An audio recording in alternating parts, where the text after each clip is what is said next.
unida aí, falta a saudação ao meu querido amigo e Lorde Eliezer Rodrigues. Seja bem-vindo. Boa tarde. E a primeira-dama é a Aida Macinel, que veio jaquetada hoje. Tá frio. Tá frio, veio jaquetada. Já falei com o João Magalhães e também com o meu amigo Tássio Cruz. Olha, Ilo de Almeida Souza toma posse no comando do Tribunal de Justiça.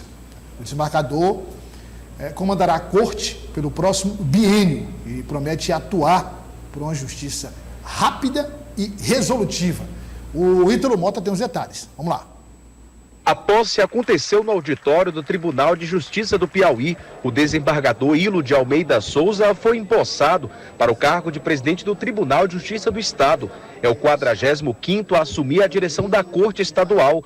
Em entrevista coletiva, ele pontuou alguns dos desafios da gestão e falou da gratidão pela missão dada junto ao TJ Piauí. Um misto de alegria, de felicidade, mas também de muita apreensão, né?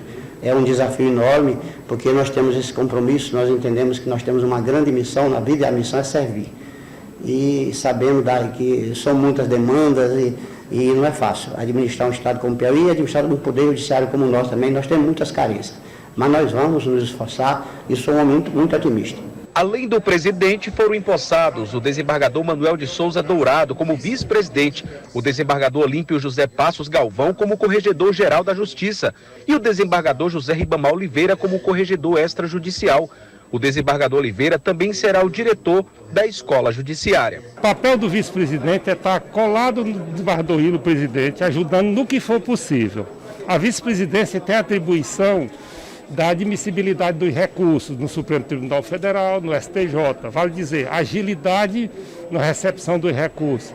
A vice-presidência tem atribuição em relação a ajudar os desembargadores a julgar mais processos. É um momento de desafio, porque o Judiciário Piauiense está tramitando atualmente com 650 mil processos no primeiro grau, mas nós como conseguimos formar uma equipe boa na corregedoria, e juntamente com todo o judiciário, os servidores, magistrados e o apoio da presidência, nós vamos conseguir reduzir esse número de processos o mais rápido possível para tornar uma prestação judicial mais séria e eficiente para a sociedade. A cerimônia contou ainda com a presença do governador do Piauí, Rafael Fonteles, e de demais autoridades do Executivo e Legislativo Estadual. Apenas 2 registros.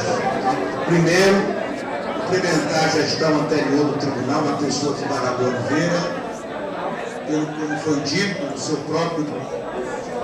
por esse índice alcançado no ranking do CNJ. A Justiça do Piauí saiu da posição 27 para a posição 11º, 16 posições avançou. Isso é a vitória de muitos, inclusive os que antecederam o presidente Oliveira na presidência, mas sobretudo os servidores, juízes e desembargadores. Então peço aqui uma salva de palmas ao Poder Judiciário do Piauí. O Tribunal de Justiça ele tem avançado nesses anos, cada gestão tem seu tempo, e eu creio que com a gestão agora do desembargador Ilo, acompanhado do desembargador corregedor, do vice-presidente, terá uma gestão frutífera nesses próximos 2 anos. Muitos avanços devem ser feitos nesses próximos 2 anos, inclusive na parte tecnológica também, que o tribunal precisa muito.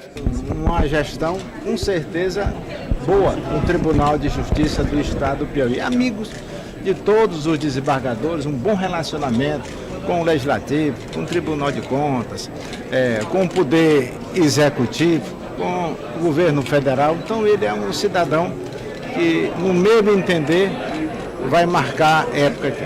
A função do Poder Judiciário é garantir os direitos individuais, coletivos e sociais, além de resolver conflitos entre cidadãos, entidades e Estado. Bom, vamos falar do vandalismo que ocorreu ontem em Brasília. Cientista político avalia que os atos antidemocráticos realizados no último domingo poderiam ter sido evitados. Aida Maciel tem os detalhes. A invasão e a depredação nos prédios dos 3 poderes do Distrito Federal, atos de violência e vandalismo que protagonizaram as manchetes nas mídias sociais e causaram reações imediatas em todo o mundo no início do último domingo, em defesa da democracia, foram analisadas e comparadas por este especialista piauiense com um movimento mundial e que no Brasil já dá sinais há alguns anos. O que a gente tem visto no Brasil, e não é de agora, é o fascismo se manifestando como a gente nunca tinha visto. Isso começa quando não se aceita o resultado da democracia nas eleições da Dilma Rousseff. Ali já começou, porque se quebra o princípio básico da democracia, que é respeitar o resultado das urnas. E a partir daquilo, e desse caldo de fascismo mundial, nasce o bolsonarismo. E o Bolsonaro, ele é só produto desse caldo. Ele se aproveitou desse caldo. Então é preciso que a gente diga muito claro, não há simetria entre a barbárie e a democracia. Nós temos que ter clareza que o que está em jogo no país é a democracia. Não existe possibilidade de educação sem democracia, não existe possibilidade de saúde sem democracia, de justiça sem democracia, inclusive de discordância sem democracia. Especialistas e cientistas políticos avaliam que só a punição, no rigor da lei, para as pessoas que cometeram esses atos é que podem colocar o país nos trilhos novamente. E também a união dos poderes, para que se dê prioridade aos problemas que o Brasil atravessa, a fome e também o combate à desigualdade social. Acho que vai acontecer de forma mais pacífica, porque a gente tem os poderes reunidos e pensando no mesmo sentido. Mas a gente precisa ter clareza que estruturas do Estado, instituições de Estado, elas estão contaminadas e elas foram impregnadas pelo bolsonarismo. Nós temos universidades públicas federais no Brasil inteiro que têm reitores não eleitos que foram nomeados por esse presidente, ex-presidente repugnante que é o Bolsonaro. Então é preciso que se faça uma limpeza nas instituições de Estado, que se tire o bolsonarismo para que a gente volte à normalidade e possa, enfim, pensar naquilo que é mais importante, que é reduzir as nossas imensas desigualdades e a população passando fome. E ainda sobre o que ocorreu em Brasília, deputados estaduais repudiaram os atos de vandalismo que foram registrados ontem na capital federal. Os parlamentares esperam uma investigação minuciosa dos fatos e a responsabilização dos envolvidos. O Eliezer Rodrigues foi até a Assembleia e traz agora os detalhes. Cenas reprováveis de ataque à ordem pública e aos poderes constituídos. A depredação das sedes dos três poderes da República revelam o lado intolerante e radical de alguns grupos de militantes políticos. No Piauí, deputados ocuparam a tribuna da Assembleia para repudiar os crimes praticados. As pessoas fingem ali querer defender a democracia, os seus ideais e praticam atos de vandalismo, os verdadeiros terroristas.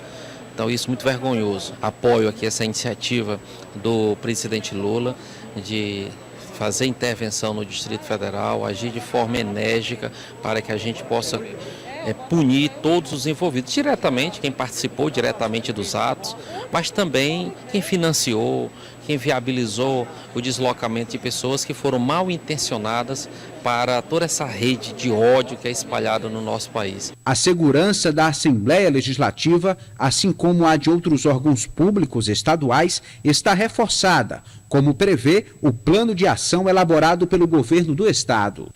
Uma coisa é você ter direito de expressão, outra coisa é você agredir a Carta Constitucional do Brasil. Isso foi agredida ontem com a invasão dos três poderes.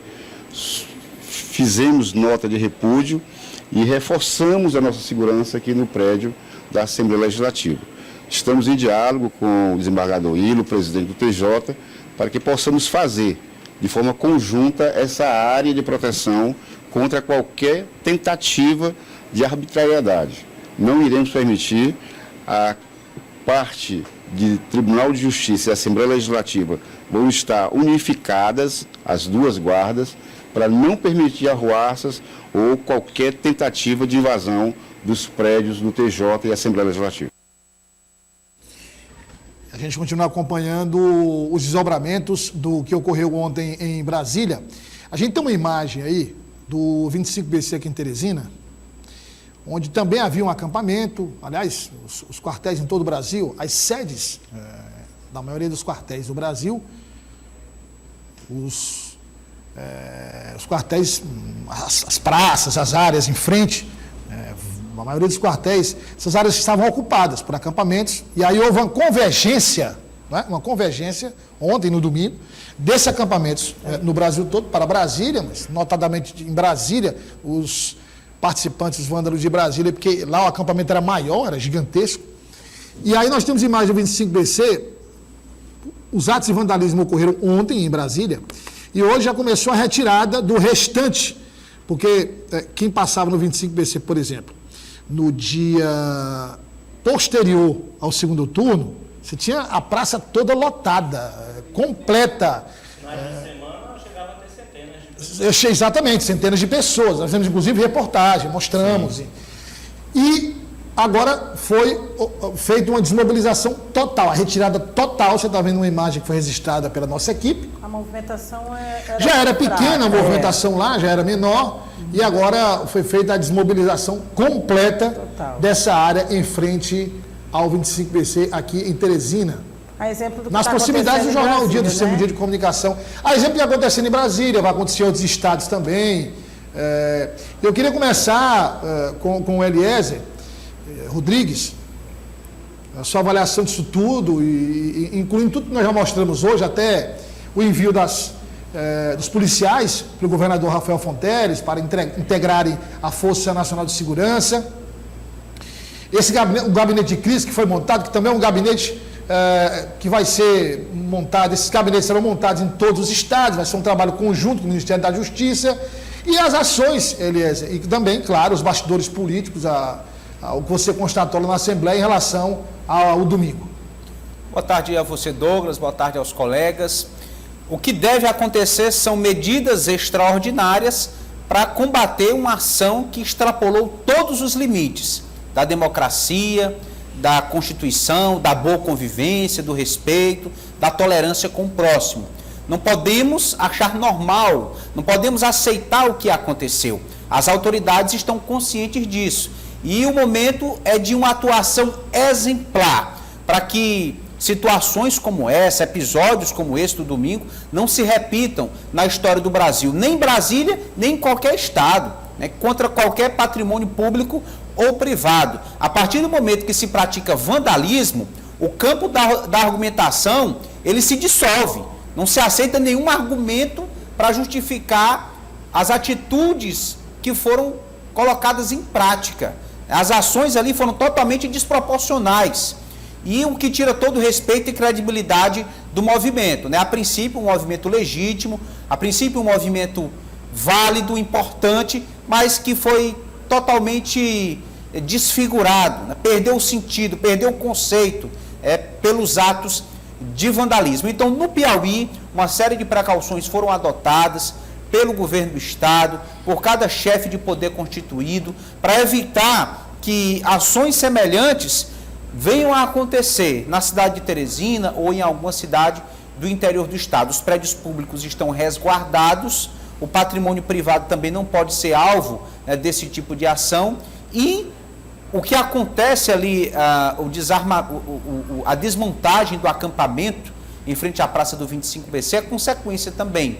O movimento ele tende a ser desmobilizado, a partir do que aconteceu em Brasília, intervenção no governo do Distrito Federal. Qualquer ato que venha a estimular o que foi visto ontem em Brasília precisa realmente ser combatido lá e em todos os estados do Brasil.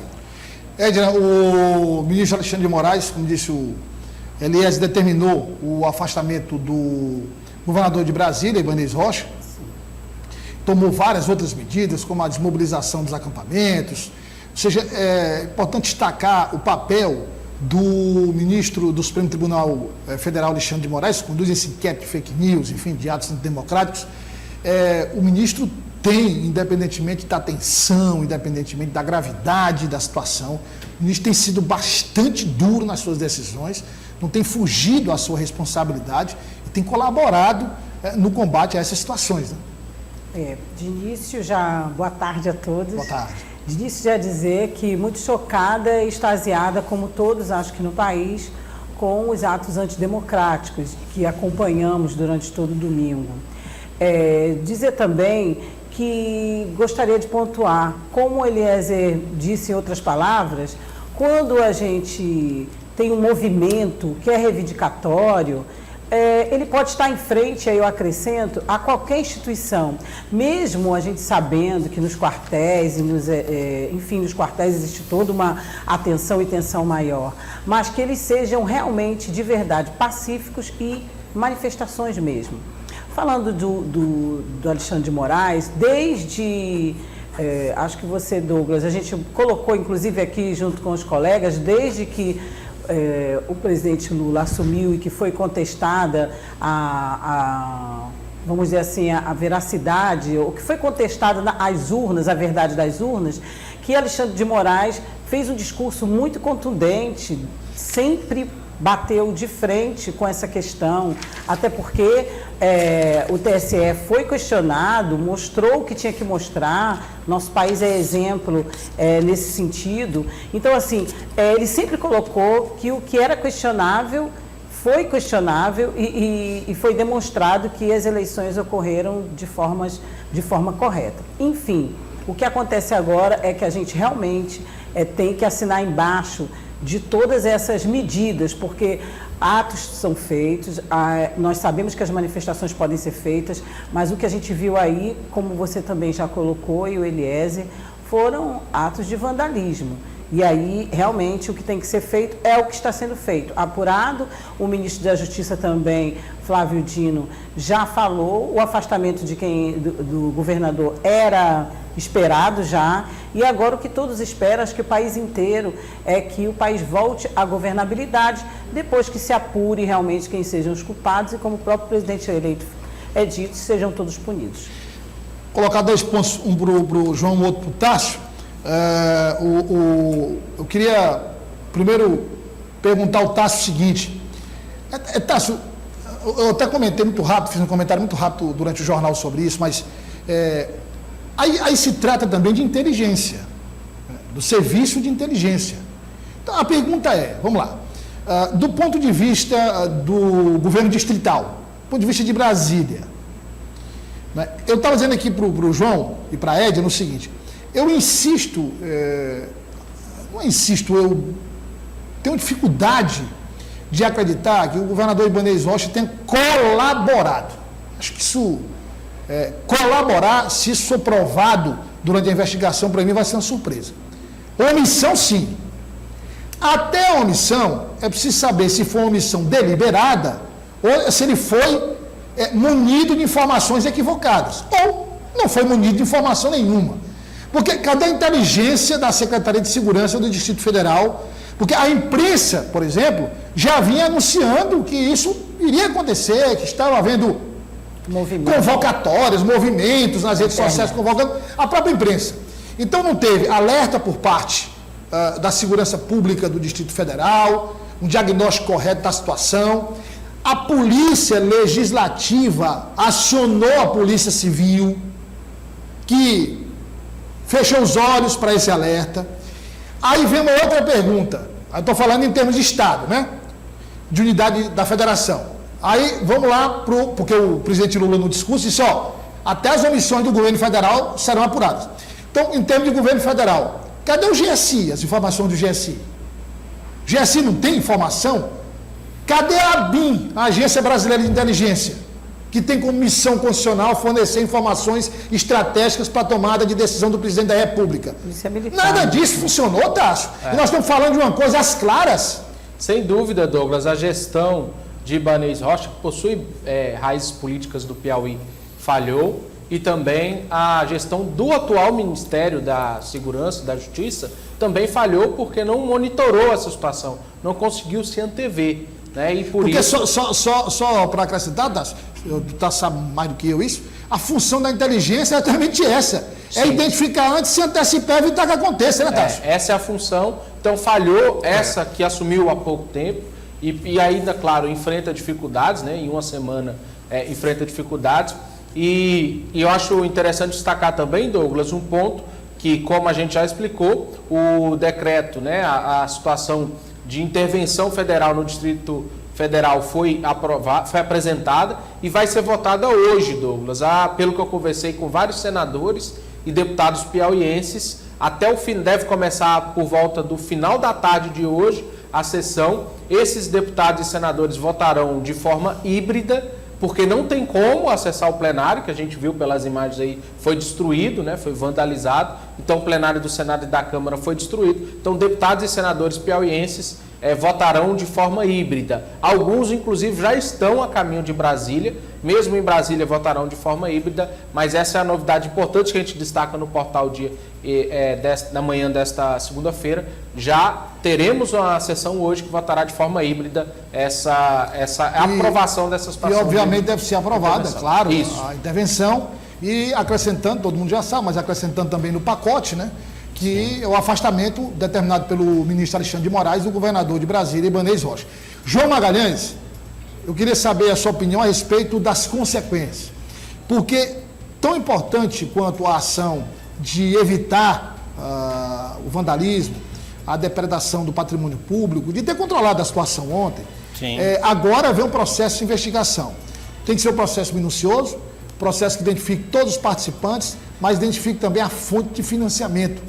Quer dizer, como é que esse povo todo está sendo financiado? Quem é que está por trás de tudo isso?